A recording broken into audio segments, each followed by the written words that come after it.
নমস্কাৰ সকলোকে। আজি এটা নতুন ৰেচিপি লৈ আহিছোঁ, কাৱৈ মাছ তিল বটা দি। এয়া চাওক, তিলখিনি 15-20 মিনিটমান ভিজাই থৈ দিছিলোঁ।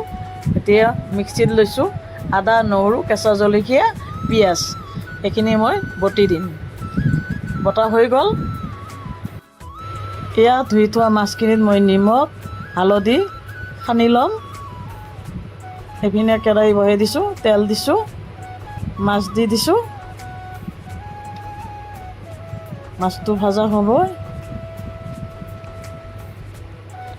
মাছটো নামাম।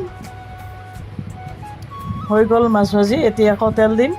শুকান জলকীয়া এটা দিছোঁ, তেজপাত দুটা দিছোঁ, অকণমান পিঁয়াজ ভাজি দিছোঁ। এতিয়া পেষ্ট কৰা সেইখিনি তিল দি দিলোঁ। লৰাই দিছোঁ। হৈ গ'ল এইখিনি ভাজা। এতিয়া অকণমান পানী দিছোঁ, পানী দি মিলাই ল'ম।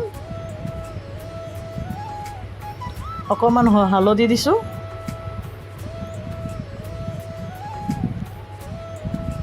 আকৌ পানী দি দিম।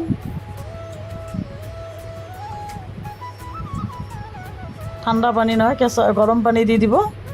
গৰম পানী দিছোঁ এইখিনি। গৰম পানী দিলে খাই ভাল লাগে।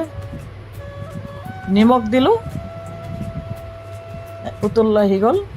এতিয়া মাছ দি দিম। মাছ দি দিছোঁ চাওক।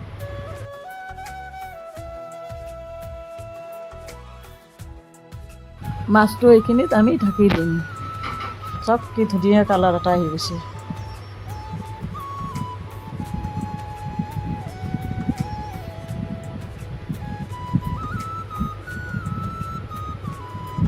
হৈ গ'ল। এতিয়া নমাই দিছোঁ। অকণমান ওপৰত ধনিয়া পাত দি দিম। মই ধনিয়া পাত দিছোঁ। হৈ গ'ল চাওক। কেনেকুৱা পালে কমেণ্ট কৰি জনাব আৰু ছাবস্ক্ৰাইব কৰিব পাহৰি নাযাব। ধন্যবাদ।